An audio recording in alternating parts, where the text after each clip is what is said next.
দর্শক শুভেচ্ছা, সবাইকে আমন্ত্রণ 24 ঘন্টা। আপনারা জানেন যে ইউরোপ আমেরিকায় করোনার দ্বিতীয় ঢেউয়ে প্রায় বিপর্যস্ত। ইউরোপের বেশিরভাগ দেশে এরই মধ্যে শুরু হয়েছে লকডাউন। এরকম বাস্তবতায় বাংলাদেশেও এই শীতকালে কোভিড সংক্রমণের হার বাড়বে কিনা সেটি নিয়ে নানা প্রশ্ন রয়েছে, যদিও খোদ সরকার প্রধানমন্ত্রী শেখ হাসিনা সবাইকে সতর্ক থাকার তাগিদ দিচ্ছেন বারবারই। এরকম অবস্থায় এই পরিস্থিতি থেকে বাঁচার জন্য সবার প্রত্যাশা, সবাই তাকে আছে একদিকে, সেটা হচ্ছে কোভিড ভ্যাকসিন কবে আসবে সেটি নিয়ে নানা রকম প্রচেষ্টা চলছে বিশ্বব্যাপী। প্রায় 150-টির বেশি টিকা নিয়ে কাজ চলছে, সেসব নিয়ে আমরা কথা বলতে চাই। আলোচনার শিরোনাম নির্ধারণ করেছি ভ্যাকসিন আসবে কবে। পুরো সময় আপনার সঙ্গে থাকছে মাহফুজ মিশু।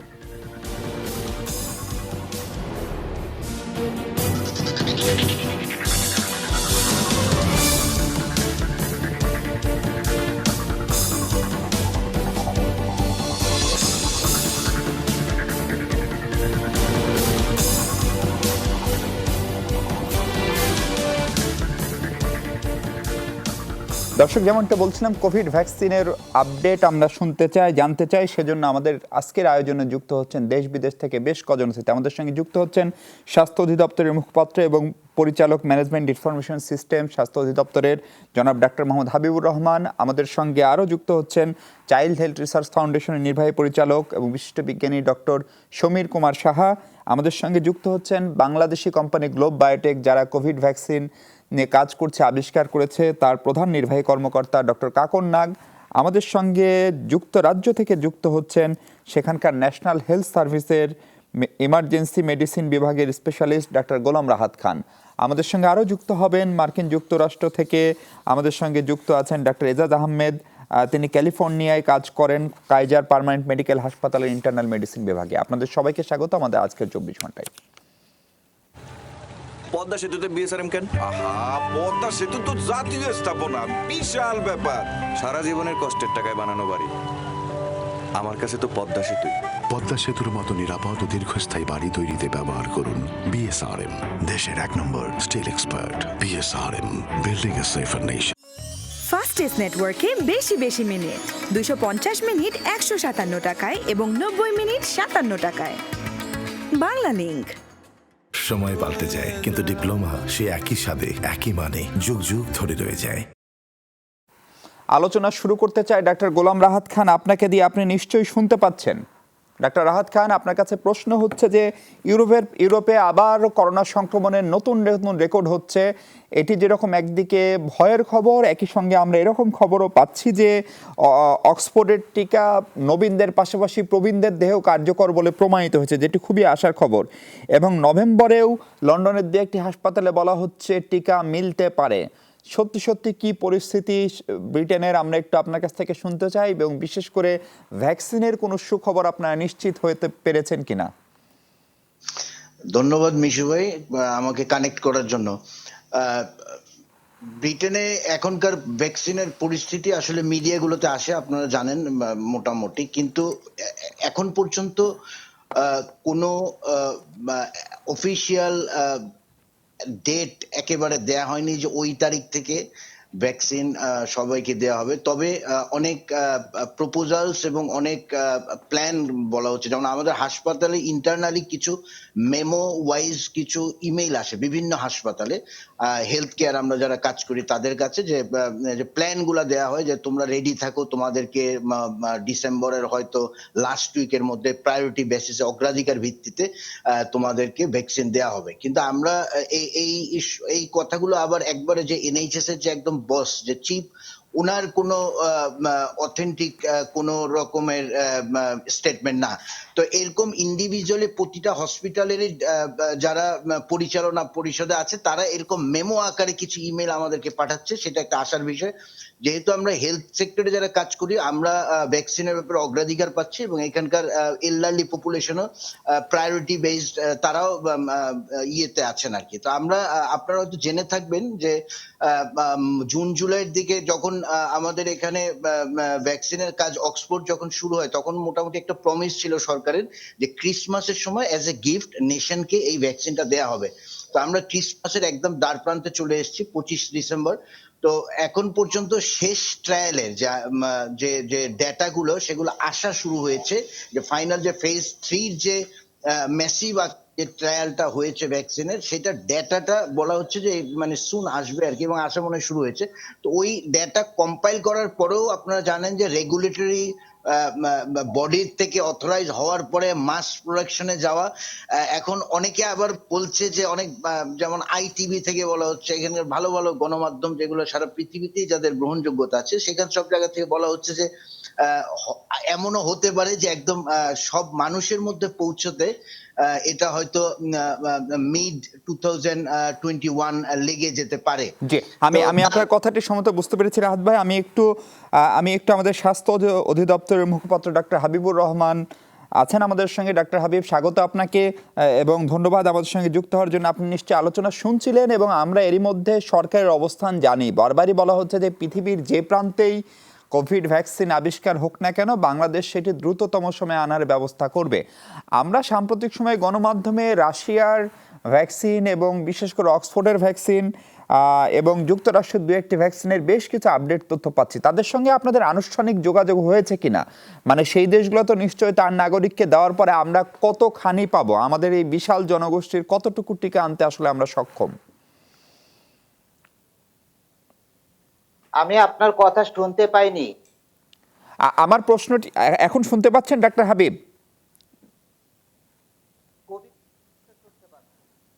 ডাক্তার হাবিব, আমার প্রশ্ন হচ্ছে পৃথিবীর যে দেশে ভ্যাকসিন আবিষ্কারক সেটি আনার একটা প্রচেষ্টা সরকার করছে। প্রশ্ন হলো যে সেই দেশগুলোর সঙ্গে যোগাযোগটা কোন পর্যায়ে রয়েছে এবং কি পরিমাণ টিকা আমরা পেতে পারি, এবং সেটি বাণিজ্যিক উৎপাদনে আসার কতদিনের ভেতরে? না, আমি আপনার প্রশ্ন শুনতে পাচ্ছি না, সরি। আচ্ছা, উনি আমাকে শুনতে পাচ্ছেন না। আমি একটু ডক্টর সমীর কুমার সাহা আছেন আমাদের সঙ্গে, চাইল্ড হেলথ রিসার্চ ফাউন্ডেশনের। ডক্টর সমীর সাহা, আপনি কি আমাকে শুনতে পাচ্ছেন?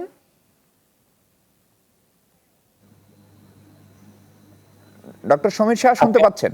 জি, ডক্টর সাহা, আমি জানতে চাই যে এই যে ভ্যাকসিনের জন্য যে প্রচেষ্টাগুলো বিশ্বব্যাপী চলছে, তার সবশেষ অগ্রগতি কি? কবে নাগাদ আসলে এই বহু কাঙ্ক্ষিত ভ্যাকসিন মানবদেহে সত্যিকার অর্থে প্রয়োগ করা যাবে, পরীক্ষামূলক না? আপনাদের কাছে কি বৈজ্ঞানিক কমিউনিটিতে কি ধরনের আলোচনা হচ্ছে সেটি নিয়ে?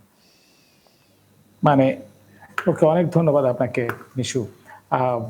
ব্যাপারটা হচ্ছে যে আমার কলিগ আগেই যিনি বললেন একই কথা, কিন্তু আমরা অনেক কিছুই খবর পাই, কিন্তু কোনো কিছুটাই কিন্তু কনক্রিট কোনো খবর না।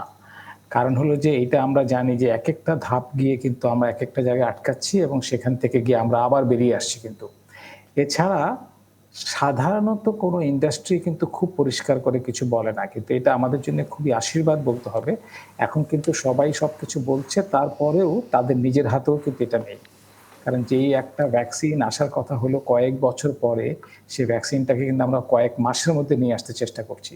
সুতরাং আমাদের কোনো নির্দিষ্টভাবে বলা যাবে না, কিন্তু আমরা এটুকু বলতে পারি যে ভ্যাকসিনটা আসবে আমাদের কাছে, খুব যদি দেরিও হয় মাঝামাঝি আগামী বছরের মাঝামাঝি আমরা ভ্যাকসিনটা পাবো, এটা হলো আমাদের বিশ্বাস।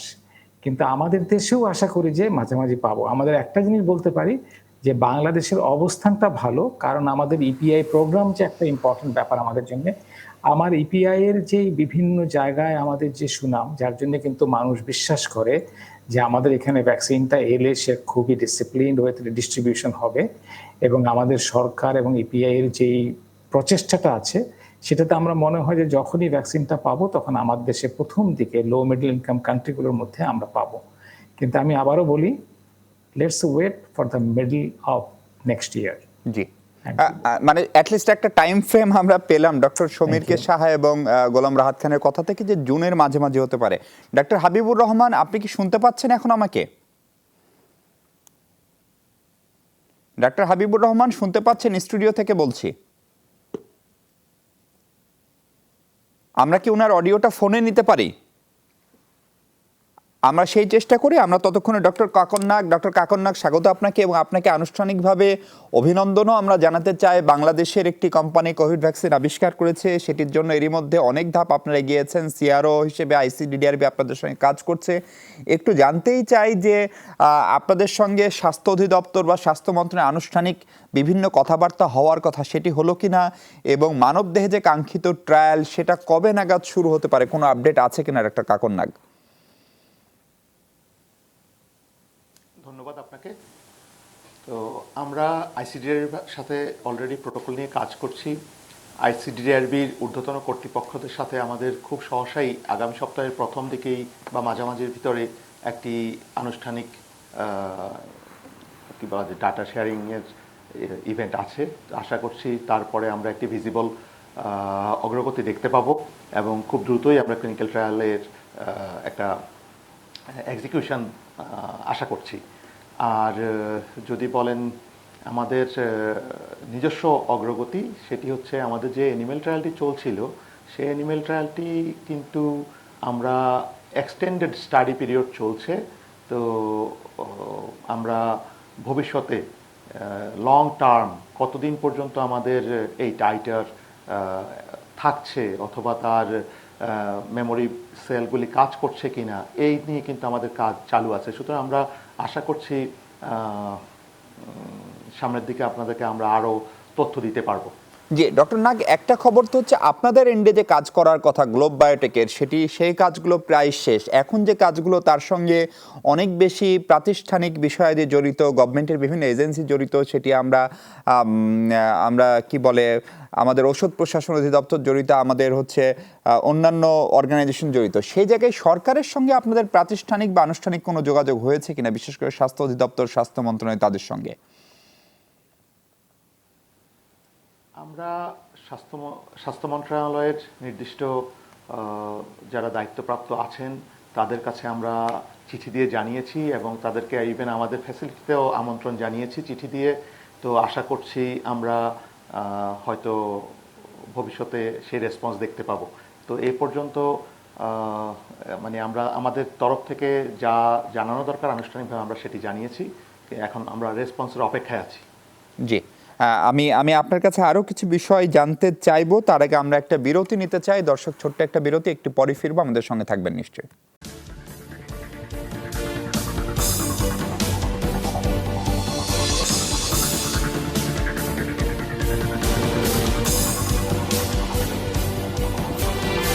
দর্শক, অনেক ধন্যবাদ সঙ্গে থাকার জন্য। কোভিড ভ্যাকসিন নিয়ে কথা বলছি আমরা। আমাদের সঙ্গে আছেন স্বাস্থ্য অধিদপ্তরের মুখপাত্র ডাক্তার হাবিবুর রহমান। ডাক্তার হাবিব, আশা করছি এবার আপনি আমাকে শুনতে পাচ্ছেন। ডাক্তার হাবিব শুনতে পাচ্ছেন? জি ডাক্তার হাবিব, আমরা কথা বলছিলাম কোভিড ভ্যাকসিন নিয়ে, বা আমাদের সঙ্গে যুক্তরাজ্য থেকে একজন চিকিৎসক রয়েছেন এবং ডক্টর সমীর কে সাহা, তারা উভয়ই বলছেন সারা পৃথিবীর যা পরিস্থিতি তাতে হয়তো হাতে পেতে পেতে জুন মাস 2021 সময় লেগে যেতে পারে। সরকার আমাদেরকে বারবারই বলছে যেখানেই কোভিড ভ্যাকসিন আসুক, প্রমাণিত হোক, আমরা সেটিই পাবো। প্রশ্ন হচ্ছে, আপনার দেশের যে জনসংখ্যা প্রায় 16-17 কোটি, এই মানুষের বিপরীতে আমরা কি পরিমাণ ভ্যাকসিন পেতে পারি, সেটি হচ্ছে একটি প্রশ্ন। এবং দ্বিতীয় প্রশ্ন হচ্ছে যে দেশগুলোতে ভ্যাকসিনটা আবিষ্কৃত হচ্ছে বা উৎপাদিত হবে, তারা তো নিশ্চয়ই আগে তাদের স্থানীয় চাহিদা মেটাবে এবং অনেক ধনী দেশ সেগুলোর জন্য অ্যাডভান্স বুকিং করে রেখেছে। সে জায়গায় আমরা কতখানি প্রাধান্য পাবো? ধন্যবাদ আপনাকে।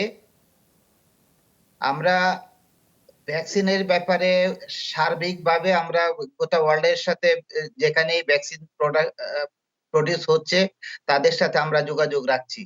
আমরা বিশেষভাবে আমাদের যে কোভ্যাক্স আছে, যেটা ইজ ওয়ার্ল্ড হেলথ অর্গানাইজেশন, গেবি এর যে কনসোর্টিয়াম, তাদের সাথে আমরা যোগাযোগ করেছি এবং সেখান থেকে আমরা নিশ্চিত হয়েছি যে আমরা প্রায়োরিটি ভিত্তিতে আমরা 20% আমাদের জনসংখ্যার 20% ভ্যাকসিন আমরা স্বল্প মূল্যে অথবা বিনামূল্যে পাবো।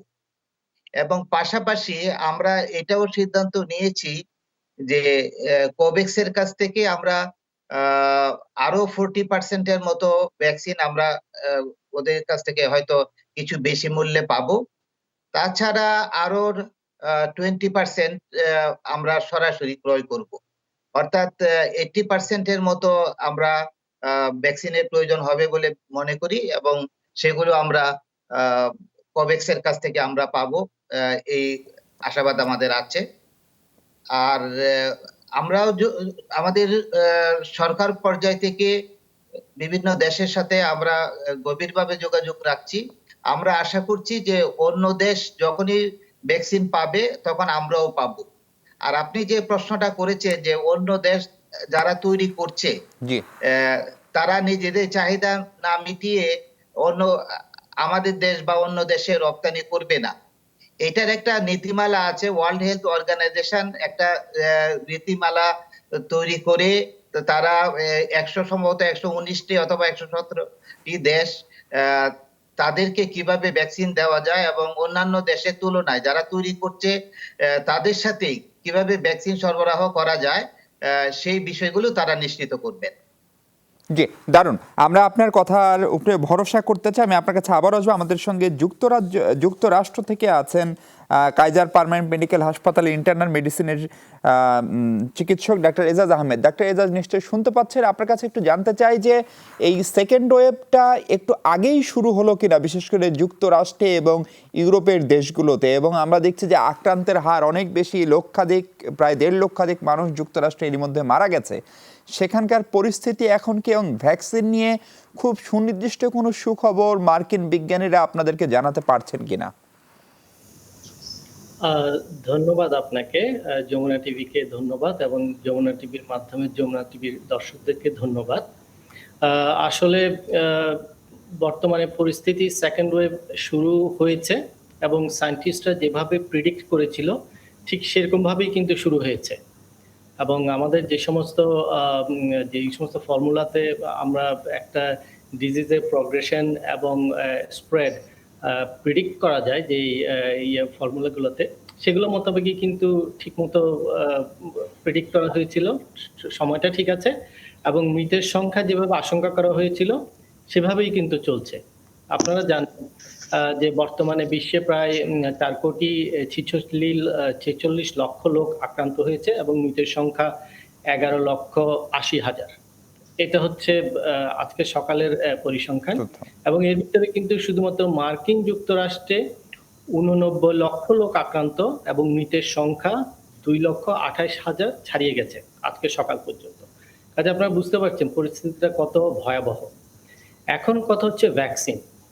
একটা ভ্যাকসিন বাজারে আসতে, অতীতে আমরা কিন্তু দেখেছি একটা ভ্যাকসিন বাজারে আসতে, রিসার্চ থেকে মানুষ পর্যন্ত পৌঁছাতে 10 থেকে 15 বছর সময় এমনিতে লাগে। কোনো ভ্যাকসিন আপনার 30 বছর পর্যন্ত লেগেছে। এইবারই এই প্রথমবার বিশ্বে এত দ্রুত একটা ভ্যাকসিন আসার ব্যাপারে সব বায়োটেক কোম্পানিগুলো এত জোরদার চেষ্টা চালিয়ে যাচ্ছে যে আমরা আশা করছি একটা ভ্যাকসিন আসবে। কবে নাগাদ আসবে সেটা এখনো প্রশ্নাতীত নয়। কারণ হচ্ছে একটা ভ্যাকসিন আসতে বেশ কয়েকটা ট্রায়াল ফেজ অতিক্রম করতে হয়। কিন্তু প্রথম ফেজটা হচ্ছে প্রি ক্লিনিক্যাল, যেটা সাধারণত পশু পাখির মাধ্যমে। সেটি আমরা জানি। আমরা বলছি যে আমরা এই মার্কিন কোম্পানিগুলোর আপডেটও আমরা গণমাধ্যম মারফত জানছি। তাতে যেমন অন্যরা যেমনটা বলছেন যে একদম মানুষের হাতে আসতে জুন মাস পর্যন্ত লেগে যেতে পারে। আপনাদের প্রেডিকশন কি, বিশেষ করে যুক্তরাষ্ট্রের অবস্থার পরিপ্রেক্ষিতে? আমার কাছেও সেরকমই মনে হচ্ছে, যদিও এই বছরের মিডলের দিকে ধারণা করা হয়েছিল যে এবছরের শেষের মধ্যে আসবে, কিন্তু সেরকম আসলে এখনো দেখা যাচ্ছে না। কারণ ফেজ 3 ক্লিনিক্যাল ট্রায়ালে যে ভ্যাকসিনগুলো আছে, 9টা ভ্যাকসিন, যেগুলোর মধ্যে মডার্না, ফাইজারের vaccine, University of Oxford, Sinovac, Sinopharm, এই রাশিয়ার একটা ভ্যাকসিন, যেগুলো ফেজ 3 ক্লিনিক্যাল ট্রায়াল আছে, প্রায় 40,000 লোকের উপরে করছে, সেগুলোর ডাটাগুলো কালেক্ট হচ্ছে। এবং এর মধ্যে আপনারা শুনেছেন যে অ্যাস্ট্রাজেনিকার ভ্যাকসিন নিচ্ছিল এরকম একজন রোগী কিন্তু মারাও গেছে, তো সে কারণে ট্রায়াল থামেনি। কাজে এই ডাটাগুলো আসছে, ডাটাগুলো কমপ্লিট না হওয়া পর্যন্ত কিন্তু আসলে বলা সম্ভব না। আমি একটু ডক্টর কাকন নাগ, আপনি নিশ্চয়ই শুনতে পাচ্ছেন। আপনার কাছে একটু জানতেই চাই যে 44টি যে ভ্যাকসিনের ক্লিনিক্যাল ট্রায়াল চলছে এখন সারা পৃথিবীতে, তার ভিতরে 11টি টিকা চূড়ান্ত ধাপে। এখন বাংলাদেশের যে টিকাটি, বাংলাদেশের যে ভ্যাকসিনটি গ্লোব বায়োটেক যেটি উদ্ভাবন করেছে, সেটির আমরা ক্লিনিক্যাল ট্রায়াল এখনো শুরু করতে পারিনি। আমরা আশা করতে চাই, বিশ্বাস করতে চাই দ্রুতই সেটি হবে। সব কিছু যদি দ্রুত হয় তাহলে আমাদের কেমন সময় লাগতে পারে, যেখানে অক্সফোর্ড বা অ্যাস্ট্রাজেনিকার সেটার জন্য জুন মাসের কথা বলা হচ্ছে? ডক্টর নাগ। ধন্যবাদ আপনাকে। আমাদের আসলে এখন বর্তমানে 44 নয় 49টি ক্যান্ডিডেট আছে ট্রায়ালে। তো আমাদের যদি ট্রায়ালের কথা আমরা চিন্তা করি, আমাদের প্রথম ট্রায়ালটি, আমাদের কথা বলবো না, মানে যে সমস্ত ভ্যাকসিন ডেভেলপমেন্ট পর্যায়ে আছে তো তাদের ক্ষেত্রে মডার্নার ভ্যাকসিনটি সবার আগে ট্রায়ালে এসেছে, ক্লিনিক্যাল ট্রায়ালে, সেটি মার্চ মাসে শুরু হয়েছে। তো মার্চ থেকে কিন্তু এবছরের শেষে আমরা পৌঁছে গেছি। তো এটি কিন্তু normal clinical trial protocol follow করে তৈরি হয়নি। তো এখানে যে স্পেশাল অ্যাপ্রুভাল প্রসেস তার ভিতর দিয়ে কিন্তু এই প্রোটোকলগুলি যাচ্ছে। তো সেক্ষেত্রে আমরা দেখতে পাচ্ছি যে মোটামুটি ফেজ 3 শেষ করতে এই মাসেও শেষ হলো না, আগামী মাসে ওনারা একটা শিডিউল ডেট আছে, ওখানে ওনারা একটা আপডেট দিবেন, তখন আমরা জানতে পারবো।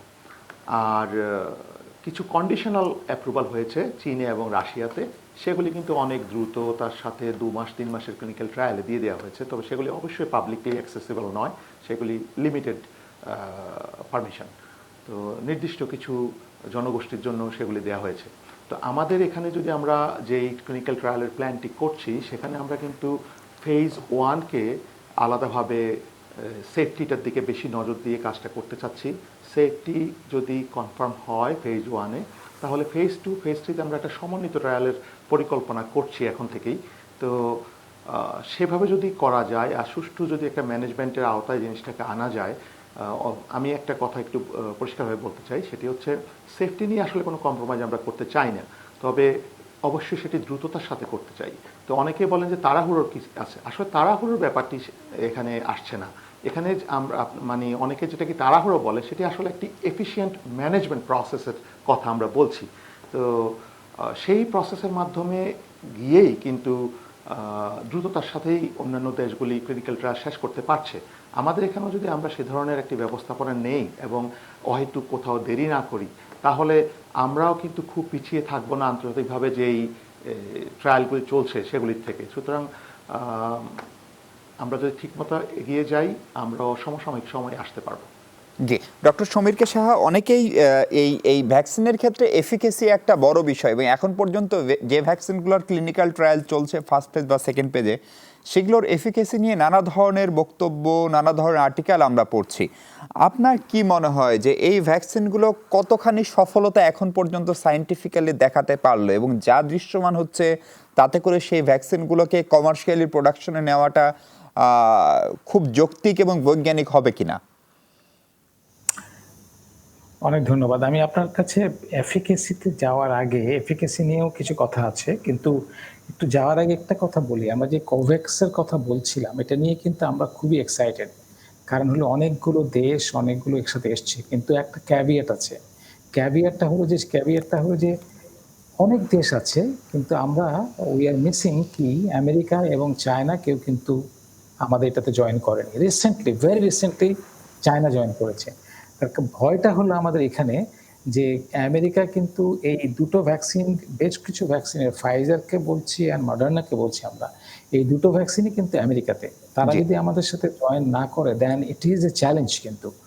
সো আমরা জানি না যে ওই প্রেসিডেন্ট বা ওই দেশের প্রেসিডেন্টটা কিভাবে এটাকে কন্ট্রোল করবে, আমরা সেটা জানি না। তো এগুলো নিয়ে কিন্তু আমাদেরকে কথা বলতে হবে, বললে আমরা আরো প্ল্যানটা করতে পারবো। আমাদের প্ল্যানটা অনেক ভালো, এবং চায়না জয়েন করেছে, এটা আমাদের জন্য একটা বড় ব্যাপার একটা। আরেকটা এফিকেসির ব্যাপারে যেটা হচ্ছে যে আমরা এখন দেখতে পাচ্ছি যে তার নিউট্রালাইজেশন করছি আমরা, তারপরে আমরা দেখতে পাচ্ছি যে প্রিভেন্ট করতে পারছি। কিন্তু একটা ব্যাপার কতগুলো জায়গায় যেটা নিয়ে আমরা কথা বলছি, এফিকেসিটাকে আরেকটু দূরে নিয়ে গিয়ে, যে আমরা কিন্তু যেটা আমরা একটু আগেই আমরা সবাই মিলেই একই কথা বলছি যে অনেক বছর ধরে কিন্তু কাজ করে একটা ভ্যাকসিন আসে। কারণ লং টার্ম ধরে আমরা দেখতে চাই তার এফিকেসিটা, সেটা দেখতে চাই, তার সাইড এফেক্টটা দেখতে চাই। তো সব কিছু মিলে আমরা কিন্তু সেগুলো দেখার কোনো সুযোগই হচ্ছে না। সো আমরা এফিকেসিটা কিছুটা জানি যে হ্যাঁ এটাকে নিউট্রালাইজ করে, তারপর এটাকে অ্যান্টিবডি করে, কিন্তু অ্যান্টিবডি তৈরি হয় সেটাও আমরা জানি। আমরা এটা জানি সে ভ্যাকসিনটা আমার ভাইরাসটাকে নিউট্রালাইজ করে, কিন্তু আমার ওই অ্যান্টিবডিটা কতদিন থাকে এটা নিয়ে কিন্তু এখন পর্যন্ত আমাদের মধ্যে বিতর্ক আছে, এটা চিন্তা আছে। তো সেটা বোধহয় আমরা আমাদের যখন আমাদের ভ্যাকসিনটা আসবে তখন নিয়েই বোধহয় আমাদের সেই পরীক্ষাটা হবে, এবং তখনই আমরা সেই কনক্লুশনটা আরো ভালো করে ড্র করতে পারবো। কারণ আমরা কিন্তু এই সময়টা পাচ্ছি না, এবং আমাদের পাওয়ার সুযোগও নেই। এটার জন্য আমাদের আফসোস করার কোনো কারণ নেই। নিরাপদ যদি থাকে টিকাটা আমাদের জন্য, তাহলে বলবো। আমি আরেকটা কথা বলে শেষ করব, যে একটা ভ্যাকসিন, একটা পেশেন্ট মারা গেছে অক্সফোর্ডের ভ্যাকসিন থেকে, আরেকটা জায়গায় একজন অসুস্থ হয়েছিলেন। আমরা কখনোই কিন্তু এগুলোকে অনেক বড় করে দেখতে চাই না। যখনই কোনো ভ্যাকসিন আসে, অনেক প্রতিষ্ঠিত ভ্যাকসিনে যখন আমরা বড় একটা ক্যাম্পেইন করি, তখন কিন্তু আমাদের পোলিও বলুন, আমাদের মেসেলস বলুন, তখন কিন্তু আমরা এগুলো উপসর্গগুলো দেখি, মাঝে মাঝে আমরা ডেথও দেখি। তা আমাদের এগুলোকে কিন্তু নরমাল হিসেবে ধরতে হবে, বরং আমরা একটু নিজেদেরকে ভালোভাবে চিন্তা করি যে ভ্যাকসিন যারা করছে তারা কোনো ট্রান্সপারেন্ট ভাবে কাজ করছে, তারা এটার সময় এটাকে বন্ধ করছে, বন্ধ করে কিন্তু আবার শুরু করছে, তারা সময় নিচ্ছে কিন্তু এটা। সুতরাং তার মানে আমরা অনেক তাড়াতাড়ি যাচ্ছি মনে হচ্ছে সেটা, কিন্তু আমাদের চেষ্টা এবং আমাদের মানে নিজস্ব সর্বপ্রকার মানে এর যেই মানে প্রোটেকশনটা যেটার জন্য আমরা করব, সেটার ব্যাপারে আমাদের কোনো ত্রুটি বোধ বা থাকছে কোনো না। আপোষ করারও সুযোগ নেই। জি, ডক্টর সমীর কৃষা, আবার আপনার কাছে আসবেন একটু ডাক্তার গোলাম রাহাত খান, যিনি যুক্তরাজ্য থেকে আছেন। গোলাম রাহাত খান, আপনার নিশ্চয়ই মার্চের দিকের ঘটনা মনে আছে, ফেব্রুয়ারি মার্চ যখন কোভিডের সংক্রমণটা বাংলাদেশেও ছড়িয়ে পড়লো 8 মার্চ। সেই সময় ইউরোপের সঙ্গে, যুক্তরাজ্যের সঙ্গে দীর্ঘদিন আমাদের ফ্লাইট যোগাযোগ চালু ছিল। এখন আবার ইউরোপের পরিস্থিতি আমরা জানি, যুক্তরাজ্যের পরিস্থিতি জানি, আমেরিকার পরিস্থিতি জানি। যদিও এখন বেশি লোক আসছে না, কিন্তু অনেক মানুষ বাংলাদেশ থেকে যাচ্ছে। ফলে এই যোগাযোগটা যদি অব্যাহত থাকে এবং বিমানবন্দরে যদি আমরা নানা রকম নিরাপত্তা ব্যবস্থা সরকারকে নিতে দেখছি, ফলে আপনাদের কাছে কি মনে হয়? আজকে মাননীয় প্রধানমন্ত্রীও বলেছেন যে ইউরোপের একটা ধাক্কা সবসময় বাংলাদেশে লাগে।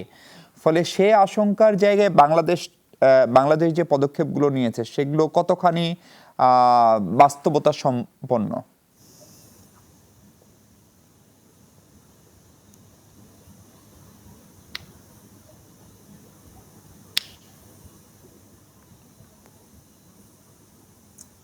ডাক্তার রাহাত, শুনতে পাচ্ছেন আপনি? দুঃখিত, হ্যাঁ আমি আনমিউট করেছিলাম, কিন্তু আনমিউট করলাম। তো যেটি মার্চে যে আমরা যে পরিমাণ দেখেছি কেস আর কি, সেই ঢেউয়ের যদি কম্পেয়ার করি এখনকার, তো আমার ব্যক্তিগত অভিজ্ঞতা এবং হাসপাতালে থেকে আমি যেটা দেখছি যে আমাদের আসলে সেই পরিমাণ পেশেন্ট নাই। যে পরিমাণ পেশেন্ট, এগুলো আসলে অধিকাংশ হচ্ছে care home based patient. Young population যদিও এবার আক্রান্ত হচ্ছে বেশি, কিন্তু ভালো হয়ে যাচ্ছে অনেক বেশি পাশাপাশি। সেটাই আইসিইউতে আপনার মার্চ এপ্রিলে যে পরিমাণ পেশেন্ট ছিল তার মানে অনেক কম পেশেন্ট সেই তুলনায়। তো আসলে রিকভার ভালো হয়ে যাচ্ছে অধিকাংশ মানুষ। আর দ্বিতীয়ত বাংলাদেশি কমিউনিটির মানুষই তো বাংলাদেশ ট্রাভেল করার সম্ভাবনা বেশি, তো সেই হিসাবে আমাদের কমিউনিটিতেও একটা ভালো খবর হচ্ছে যে আমাদের কমিউনিটির মধ্যে এইবার সংক্রমণের হার অনেক কম। তো আমার মনে হয় যে আপনার যে প্রশ্নটা ছিল যে আমাদের দেশে যে মেজারগুলো নেওয়া হচ্ছে সেগুলো অবশ্যই যৌক্তিক এবং বাস্তবসম্মত, কারণ এটা পাবলিক হেলথ ইস্যু, তো আমরা তো আর করতে পারি না, মানে কম্প্রোমাইজের কোনো সুযোগ নাই। আর সেকেন্ডলি যেটা মানে অ্যাজ এ হোল যেটা বললাম আর কি, যে মানে টোটাল, এবং এখানকার অ্যাপ্রোচও একটু ডিফারেন্ট হয়ে গেছে হাসপাতালের। এখন প্রচুর টেস্ট হয়। কোনো মানুষ হাসপাতালে যদি কোভিড সিমটম নিয়ে যাওয়ার সাথে সাথেই এখানে আপনার ট্রিয়াজ করা হয়। যদি মনে করে যে এর একটা কোভিডের সম্ভাবনা আছে, সাথে সাথে তাকে ওই রেড এরিয়াতে নিয়ে আমরা 2 ঘন্টার মধ্যে টেস্ট করে ফেলি। মানে টেস্ট করলে রেজাল্টটা দেন এন্ড দ্যাট 2 আওয়ার্সের মধ্যে রেজাল্টটা হাতে চলে আসে, যার জন্য এবার স্ক্রুটিনাইজিংটা অনেক সহজ হয়ে যাচ্ছে। যার জন্য আমি যেটা বলছি যে হ্যাঁ, ঢেউ একটা এসছে ঠিকই, তো সেটা হচ্ছে এলডারলি পপুলেশন, ওই যে কমিউনিটি কেয়ার হোম গুলোতে বেশি, এবং ইয়াং পপুলেশন গুলো ভালো হয়ে যাচ্ছে। জি, আপনাকে অনেক ধন্যবাদ ডাক্তার গোলাম রাহাত খান। দর্শক, আবার আমরা একটা বিরতিতে যাচ্ছি, বিরতির পর ফিরছি, ফিরে আবার বাকি আলোচনা করবো। আমাদের সঙ্গে থাকছেন নিশ্চয়ই।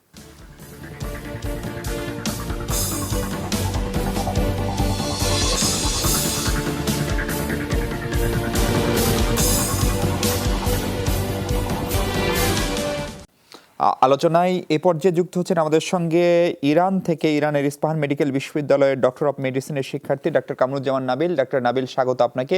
আপনি একটু সংক্ষেপে আমাদেরকে কি বলবেন যে এখন ইরানের পরিস্থিতি কি, এবং বিশেষ করে ভ্যাকসিন নিয়ে কোনো খবর, কোনো সুখবর ইরানে রয়েছে কিনা?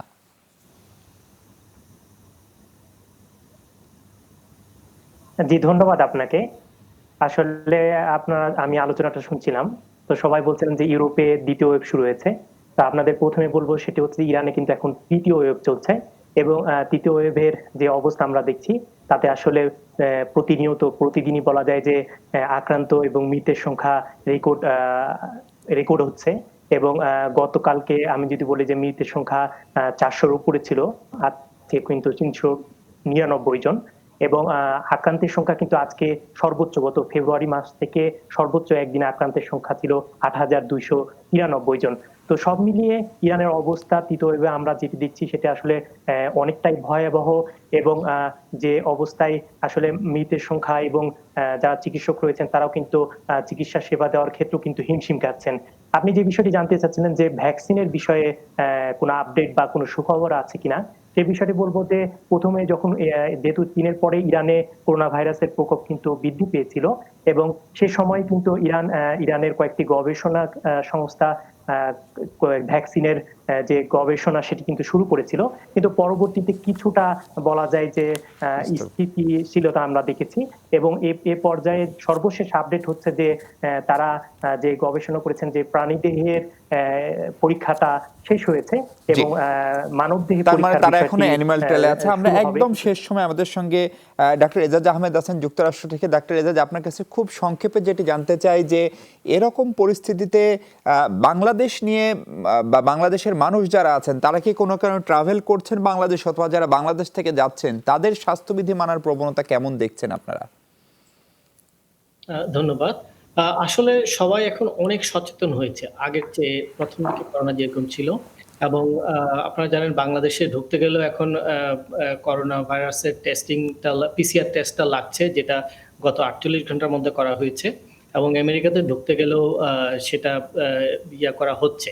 তবে আমরা কিন্তু একটা জায়গায় বারবার ভুলে যাচ্ছি যে ভ্যাকসিন বাজারে যখনই আসলেও একটা ভ্যাকসিন কত পার্সেন্ট এফেক্টিভ হবে। খুব খুব ভালো ভ্যাকসিনও হয়তো ৭০ থেকে ৮০% এফেক্টিভ হবে কিনা আমার সন্দেহ, যেহেতু ভ্যাকসিনটা খুব তাড়াতাড়ি করে করা হচ্ছে। কিন্তু আমরা যদি দেখি একজন মানুষ যদি মাস্ক ব্যবহার করে সে কিন্তু মোটামুটি 90% কাভারেজ পায়, এবং ২ জন মানুষ যদি ভ্যাকসিন ব্যবহার করে এবং তাদের মধ্যে সোশ্যাল ডিস্টেন্সিং মেনটেন করে তাহলে কিন্তু তারা 97% প্রোটেক্টেড। কাজে এটা ভ্যাকসিনের চেয়ে কিন্তু কোনো অংশে কম না, এবং অনেক বেশি কার্যকরী। ভ্যাকসিন যদি 90%ও কাজ করে, সবচেয়ে ভালো ভ্যাকসিন যেটা আমরা হয়তো করতে পারি যে করবে। তার মানে আপনি স্বাস্থ্যবিধি মেনে চলার উপর গুরুত্ব দিচ্ছেন। যে ডাক্তার কাকন্নাগ, ভ্যাকসিনের জাতীয়তাবাদ বলে একটা আলোচনা হচ্ছে, সেইখানে ধরেন আমরা যারা বাংলাদেশের মানুষ তারা ভীষণ গর্বিত যে বাংলাদেশে একটি কোম্পানি কাজ করছে, এবং সেই ভ্যাকসিনটি যখনই হোক যদি আসে, আপনাদের প্রচেষ্টাটি যদি শতভাগ সফল হয়, সেটা যদি প্রমাণিত হয়, সেটি একটি বিশাল ঘটনা ঘটবে।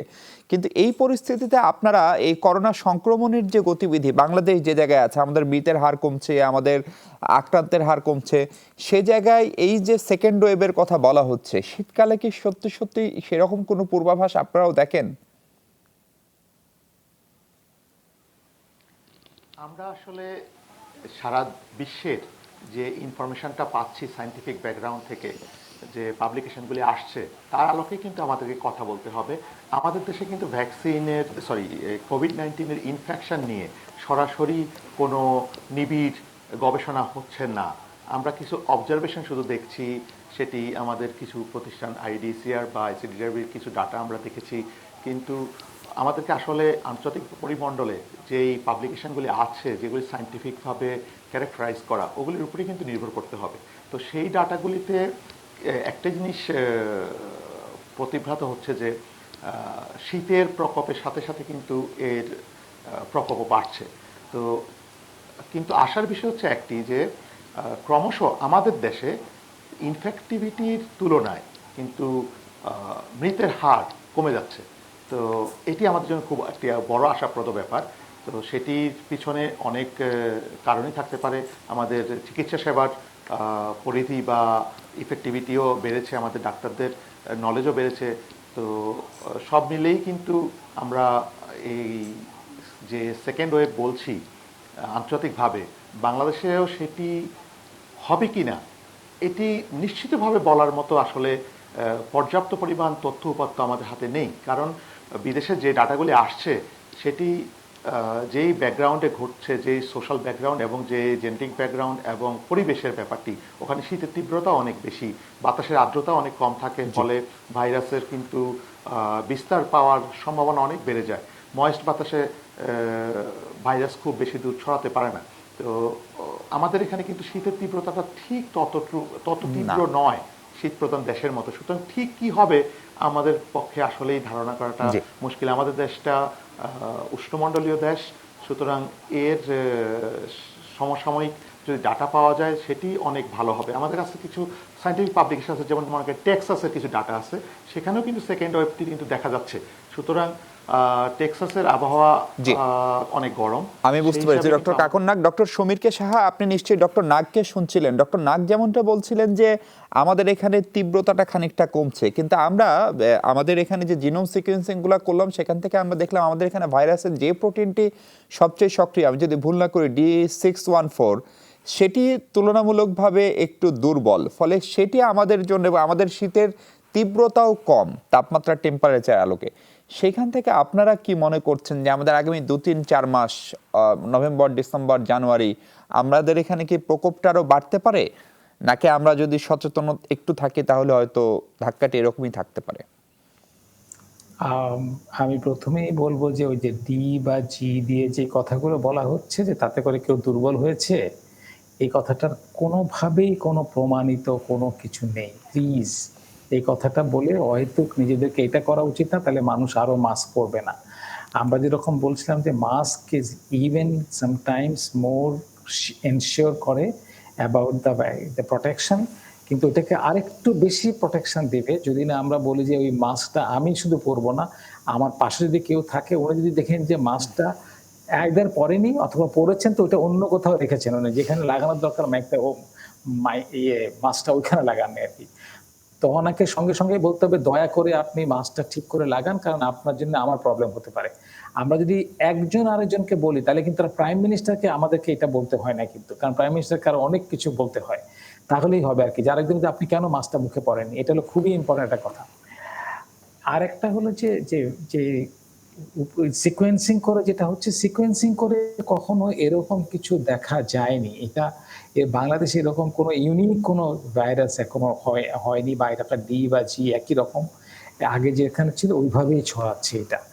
এবং যেটা হচ্ছে আমরা ক্রমশ হয়তো বা এখন আমরা দেখছি আমাদের মধ্যে আক্রান্ত হচ্ছে কিন্তু মানুষ হসপিটালাইজ হচ্ছে না। এটা আমাদের এখানেও হচ্ছে, যেটা ইউকেতে হচ্ছে, যেটা আমেরিকাতে হচ্ছে, সব জায়গাতেই হচ্ছে। কিন্তু এটা তার কারণ হলো আমরা শিখেছি কিভাবে ম্যানেজ করতে হবে, ম্যানেজমেন্টটা আছে। আর কিছু লোকের হয়তো বা প্রাইমারি কিছু একটা এক্সপোজার হয়েছে, সেই জন্য সে আরেকটু প্রোটেকশন পাচ্ছে। এইটা হলো মোট কথাটা আসলে। জি, আমরা একদম শেষ সময় স্বাস্থ্য অধিদপ্তরের মুখপাত্র আমাদের সঙ্গে আছেন ডাক্তার হাবিব। ডাক্তার হাবিব, আপনার কাছ থেকে আমরা শুনতে চাই আগামী 2-3 মাস নিয়ে সরকারের ভাবনা কি, প্রস্তুতি কি, এবং ভ্যাকসিন নিয়ে আপনার পূর্বাভাস। আপনি আগেই বলেছেন আগামী 2-3 মাস আমাদের কেমন যাবে, আপনি আমাদের দর্শকদেরকে কি আশ্বস্ত করবেন? ধন্যবাদ আপনাকে। আমি দর্শকদেরকে বলতে চাই যে যে আলোচনাটা শুরু হয়েছে যে আমাদের সেকেন্ড ওয়েভ আসতে পারে, আমি মনে করি যে এটা একেবারেই অনিশ্চিত। সেকেন্ড ওয়েভ আসবেই এরকম কোনো বিষয় নয়। তারপরেও আমরা কিন্তু সেকেন্ড ওয়েভের বিষয়ে সম্পূর্ণ সতর্ক। আমরা 3টি ব্যবস্থাপনা নিয়ে চিন্তা করছি। একটা হলো স্বাস্থ্যবিধি মেনে চলে বিশেষভাবে মাস্ক পরার উপরে গুরুত্ব দিচ্ছি। সবাইকে অনুরোধ করছি যেন তারা মাস্ক ব্যবহার করে, এবং এই যে নো মাস্ক নো সার্ভিস, এই বিষয়টার উপরে আমরা বেশি গুরুত্ব দিই। আমরা ইসলামিক ফাউন্ডেশনের মাধ্যমে প্রত্যেকটা মসজিদে আমরা ইনফরমেশন দিয়েছি, ইমাম সাহেবরা যেন নামাজের আগে পরে এই স্বাস্থ্যবিধি মেনে চলার বিষয়ে বয়ান করেন। এই বিষয়টা নিশ্চিত করার জন্য আমরা করি। তাছাড়া যদি মানুষের মধ্যে এই যে মাস্ক না পরার একটা বিষয় দেখা যায়, একটা টেন্ডেন্সি থাকে, সেটা যেন বাধ্য করা হয় তাদেরকে, প্রয়োজনে সেখানে আইন শৃঙ্খলা বাহিনী বা প্রশাসন মোবাইল কোর্টের মাধ্যমে প্রয়োজনীয় ব্যবস্থা গ্রহণ করতে পারে। জি জি, সেই নির্দেশনা সাধারণ মানুষ মেনে চলবে, সে আশা করি। আপনাকে অনেক ধন্যবাদ ডাক্তার হাবিব, অনেক ধন্যবাদ সকল অতিথিকে যারা দেশের এবং বিদেশের বিভিন্ন প্রান্ত থেকে আমাদের সঙ্গে যুক্ত হয়েছিলেন। আপনাদের সবাইকে অনেক ধন্যবাদ। দর্শক, আমাদের প্রত্যাশা আপনারা সবাই নিরাপদে থাকার চেষ্টা করবেন, কারণ ভ্যাকসিন না আসা পর্যন্ত মাস্ক পরা এবং স্বাস্থ্যবিধি মেনে চলা সম্ভবত এই দুর্যোগ থেকে আমাকে আপনাকে বাঁচাতে পারে। সবার নিরাপদ কামনায় ভালো থাকবেন সবাই। শুভরাত্রি।